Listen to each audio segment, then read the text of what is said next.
Well, good game day morning, friends. Mark Holmes here with my buddy Cowboy Joe Boo, as well as Joe Bear in the house. And as always, I want to say thank you all for watching, commenting, subscribing, and being part of the Joe Boo Sports Report. Without you guys, as well as you ladies, you know that this literally does not work. So let's get open for business here and let's wake up the football gods. You know, Sunday morning. Oh my God, I love Sunday morning, getting up, getting my coffee.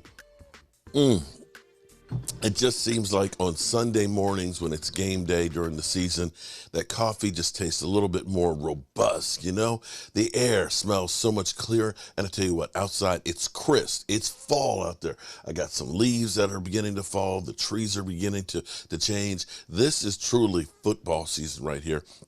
And in a little over an hour from now, we'll be watching the New York Stinking Giants against the Green Bay Packers. And it's going to be a long day because we'll be live streaming, starting that out. I will be doing some stuff back and forth, so I got to see if I can make my camera mobile. So I have one upstairs while I'm kind of, about to slip upstairs to the grill and things to get some stuff set up for the afternoon games. This is just kind of like an appetizer to get our whistle wet.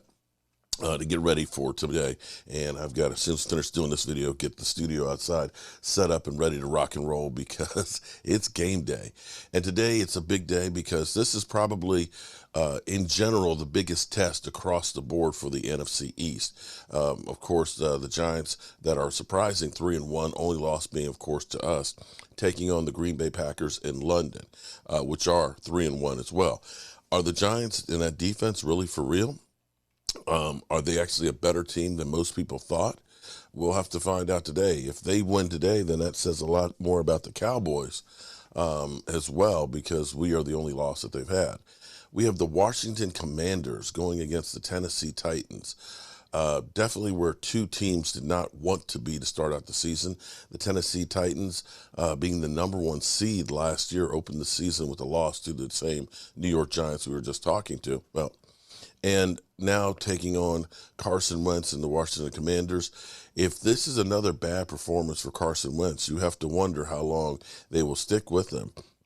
Ron Rivera basically has said that, Carson Wentz is our quarterback because he looks down the sidelines. He knows what he has with Tyler Heineke, and Sam Howell, the rookie, is not ready, so he doesn't really have too much choice. And you got to look at Ron Rivera and look at him, and you almost feel sorry for him because seeing him on the sidelines, just standing there, just kind of emotionless, it's kind of like we're talking about a guy who's part of the '85 Bears and dealing with a team that has gone so badly in his tenure there, the organization, everything, boom. That's going to be a key game to watch for to see if this is the beginning of the end of Carson Wentz. Of course, there's the Eagles versus the Cardinals, which as much as the Eagles are, pounding their chest that we're the only undefeated team in the NFL, we're the greatest thing since sliced bread, I still say pump the brakes. You're a really good team. You made moves this offseason that definitely made your team better, but I'm not quite sold that you are as great as you think with the teams in the competition that you've played. Yes, you beat Jacksonville. Some people will say you didn't destroy Jacksonville. Jacksonville destroyed themselves with the 5 turnovers. And with 5 turnovers, you should be blowing somebody out. 28-21, it's kind of close. And I know a lot of it was garbage time, but when you give up 35 points to Jared Goff from the Lions, that throws up some red flags to me. I think part of the problem for the Eagles is conditioning. I remember watching the preseason games, and it looked like so many guys are winded quickly. I look at Jordan Davis, who is a beast. Jordan Davis is incredible for about 2 plays, and then he's got to go off the sidelines. Conditioning matters because it is a 60-minute long game. You got to be able to play for that whole 60 minutes. Now we'll see with Kyler Murray. They are definitely not where they wanted to be after paying Kyler Murray as much money as they did. Kingsbury is definitely beginning to be put on the hot seat, and they need a win to kind of calm the people down some, and they're playing at home. So this would be the stiffest competition that the Eagles have faced so far. And then, of course, there's them boys. who are surprisingly 3-1 with Cooper Rush. Cooper Rush, the Mad Bomber. I don't know. We got to come up with a nickname for Cooper Rush. But Cooper Rush, having done some major damage in the NFL here, winning against the AFC champion Bengals, taking the team and managing them to a 3-1 record, now facing off against the Rams that have left a bit to be desired. The Rams are one of those teams. They're 2-2, but they have not looked good. They have not looked anything near where they were during the Super Bowl. But then last year they kind of went through a lull like this as well, where Matthew Stafford was throwing interceptions upon interceptions. They ended up getting Odell Beckham. They ended up getting Von Miller, and that was enough to go ahead and get them to right the ship and to go on. I'm hoping that they don't right the ship today against the Dallas Cowboys. That will be another major game. We'll be covering all of them. We're going to start our live stream at 9:30. I hope you tune in for those. But in reality, the Cowboys have had great offenses since we were back in the 90s. But the thing about it is, we haven't had the defense to go along with it. The defense wins championships. Offense puts the fans in the stands. But in the end, it's the defense that does it. And thus far, through the first 4 games, our Dallas Cowboys defense has not given up 20 points in any game.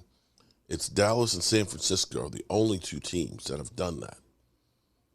The Cowboys are averaging giving up 15.4 points per game. And that's where the Cowboys were when they were winning Super Bowls back in the 90s. Let's listen in to Micah Parsons a little bit before we get out of here as I get ready to set up for the game. Mm-hmm. What have you, the differences, if any, have you seen in him year 1 around him to year 2, kind of taking his game to another level? Oh, yeah. Specifically this year, I just see him way more locked in, focused, detailed out, mastering his craft. He's taking everything up another notch. I think the key's been, I told him, I said, it's easy to do it 1 year, but to do it consecutive and even years after that, consistency's harder. So I think he's accepted my challenge and he's took it to another level. So just the competitiveness in the room has been really taking a toll on him. How healthy is that blend of veterans with young players that you guys have in the locker room and everyone kind of wanting each other to be great and take their game to another next level? Oh, man, it's a huge thing because now you got the old heads like, can't have my spot taken, and you got young guys who's hungry to get out there on the field, and you just got guys who just want it. And that balance and mix has been great, we got so many good players in this locker room that, everybody's trying to get on the field. There's limited reps out there, so you kind of got to show it early. The confidence this team is playing with right now. McCarthy told us earlier that when he found out y'all was 5 as underdogs, like we're underdogs to nobody. We're nobody's underdog. Yeah. It's us versus everybody, I mean, Us versus everybody. I'm not really into Vegas, but we do what we do. You know what I'm saying? Nothing to talk about. Ain't no reason to talk about it. We just going to show it out there on Sundays. That's all you can do. What does it say though when the coach has that confidence and shows that kind of confidence you got? That means coach knows what's up. He read the room. He see what we can do and how we been performing. So, your coach should have that type of confidence in his players. Mike, earlier this week, McCarthy referred to the defense as the thermostat, basically like you guys are the regulators of the game. Is that how you would describe you guys, and what's impressed you most collectively as a defense, the way you guys have played? Yeah, staying back to when I got here, defense wins championships. This is an offensive league. I think defense has always been the key to win games. At the end of the day, you can score as many points, but if you don't get no stops, what does it matter? You see teams putting up 48 points and you still losing. Like, what does that mean in this game? Defense, you look at the greatest teams or one of the better teams that ever won Super Bowls, they always had a top-tier defense. You look at the Bucks 2 years ago. You look at the Seahawks when Q was there, their defense was phenomenal. Those when you hold teams to limited points and, I actually sent Q a picture of the top defense. It talks about the Ravens when they held teams to under 13 points that year and the 15 points with the 49ers. And I was like, man, I want to be on this list. I want to be a top 10 defense. And that's just been the goal. And he took that and he's been putting it into everybody and pouring his soul into us. And we've just been taking it back.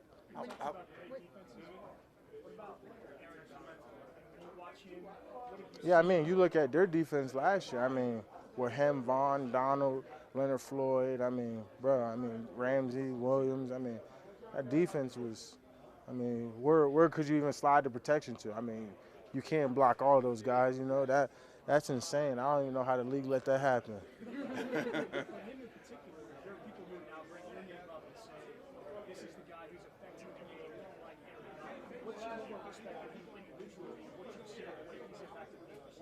I mean, my love for Aaron Donald is through the roof. I mean, he set the tone for defense. I mean, he's dominated this league since his rookie year. I mean, he's been an all-pro since his rookie year. I mean, he's kind of the standard of how you want to be when you're coming into the league. I mean, I'm hoping I could keep following his type of footsteps and reach his level of greatness and success, and I'm a huge fan of him. I hope I get his jersey in my man cave one day. You know, I put him up there with the level of respect I have for these quarterbacks. Like Aaron Donald's that type of guy. And, you know, I know he's almost out of this league, and we just got to enjoy him while he's here. Can you talk about the balance of the defense? I mean, you have elite caliber players on all levels, defensive line, linebacking core, secondary. How tough do you think it is for opposing offenses? I think it's real tough because I think we have the ability to take away things in the game that people want to do.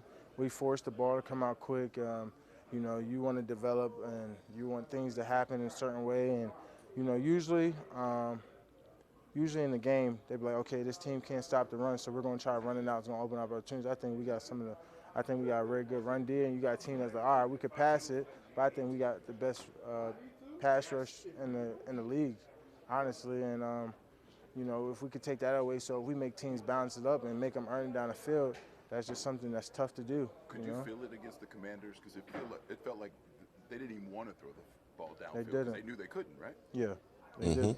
And, you know, I mean, at the end of the day, you just got to adjust to it. I think the first half we're trying to, you know, we're so used to teams trying to at least try it or come at us, and we had to adjust to it. And I think in the second half, it was a huge difference in the game. Mike, you know? Is there a larger critic of your game, larger than you? No one's a bigger critic than me, but Coach George is damn close. You know, we just got that type of relationship.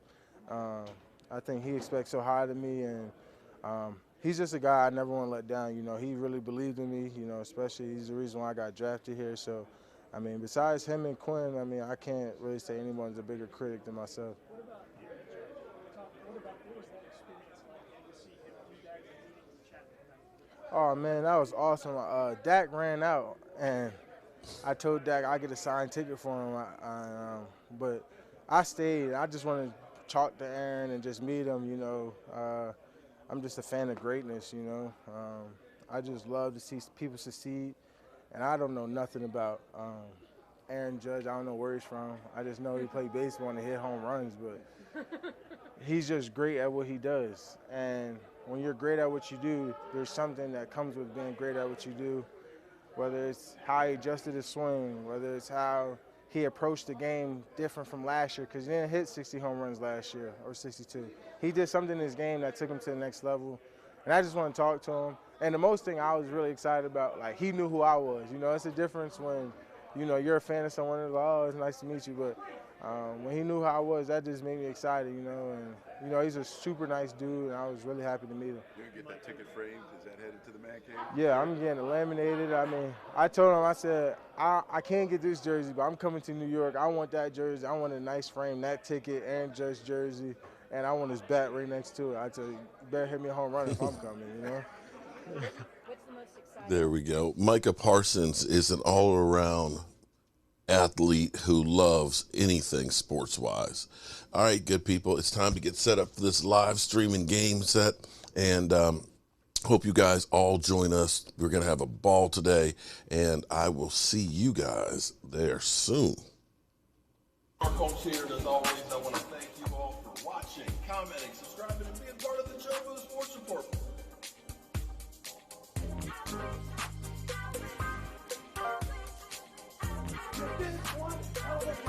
And the only thing else I got to say is, how about this?